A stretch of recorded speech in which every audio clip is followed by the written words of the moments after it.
This is the attic. We're looking at the penetrations. We're looking for leaks. And we're also looking for general construction details.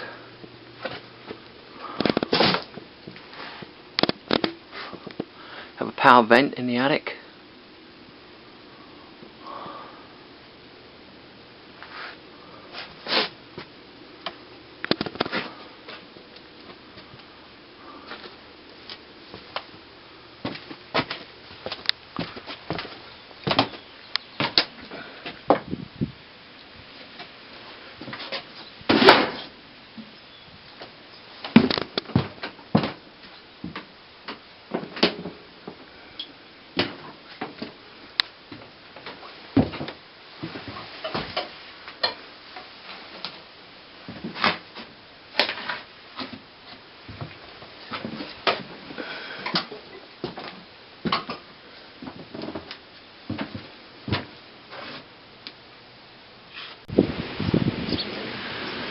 The attic has a power vent and a exhaust ports.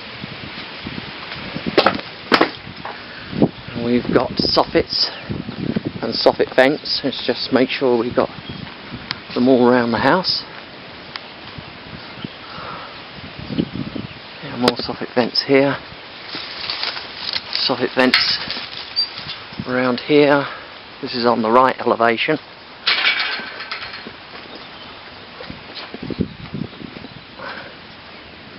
Now we should find soffit vents on the left elevation of the building.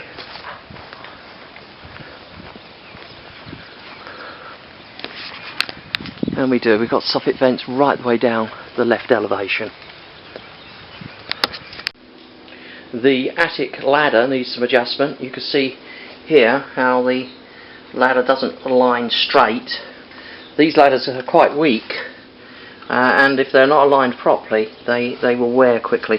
This bolt here is loose and needs tightening up, likewise with that.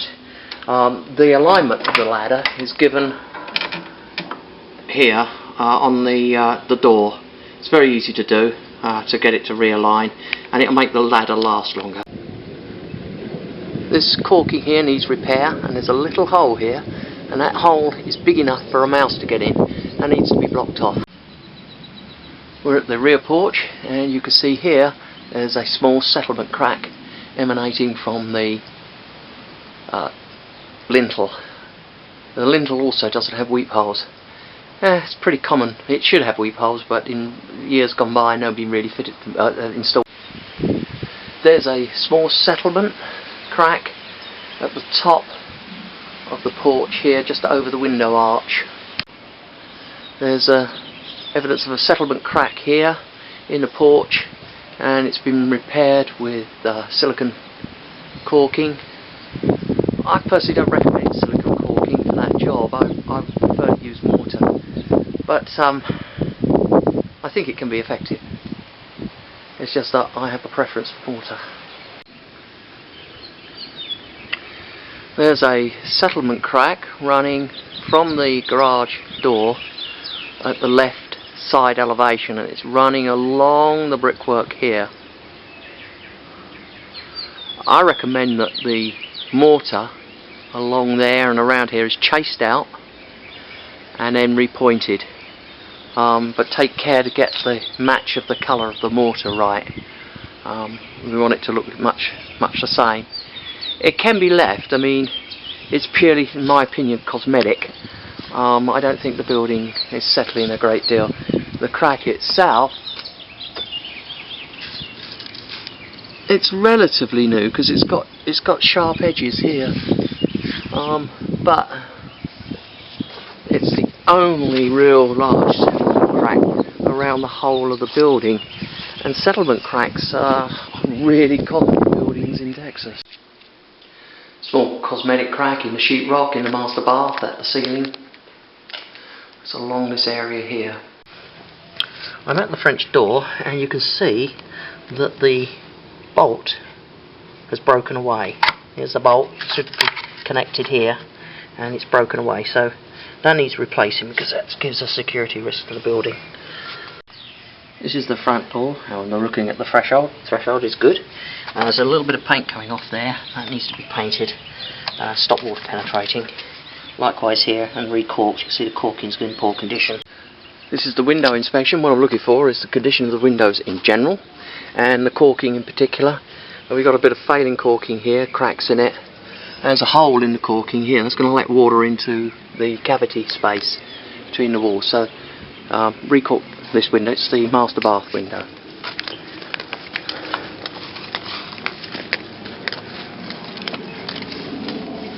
Yeah, there's corking missing here. That needs to be corked, otherwise you're going to get water in that drywall. And the corking in general on this window is failing. It doesn't last long in Texas due to the heat, does it? That's what's going on there. Let's have a look at the other windows.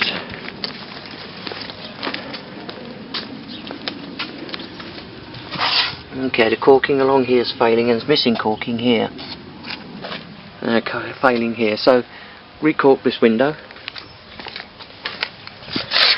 Again, there's corking missing here and here, and a big hole in the corking here. So recork that window. This door could have recorking all the way around it. It's cracking around there.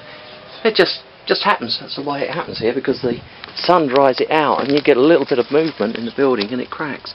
Now this window's got corking around here. Now, my recommendation is that you go around the whole house and recork it. I also recommend that you try to get a bead at about ½ an inch thick.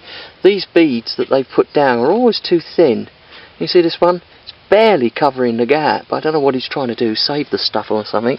But ½ an inch gives you a bit more volume in the bead, and it makes it last longer because it doesn't dry out so much. It's got a better volume. It'll last a lot longer.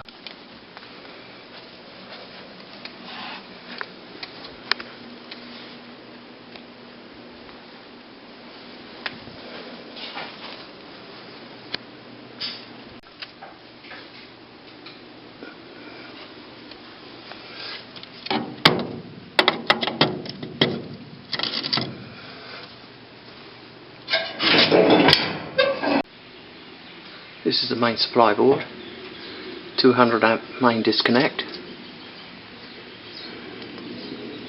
We have earth and grounding bar on both sides. Today it's typically installed with one for ground and one for earth, and then bonded. But when this building was put up, there was no real guidance on why it should be done.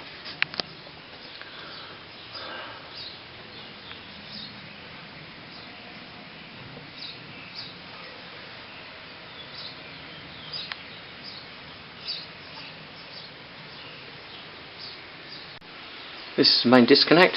It doesn't have arc fault detectors, which weren't required in the day this house was built. And this is where the grounding bar is located, but it's been concreted in. But I can see the grounding wires going in through the concrete, so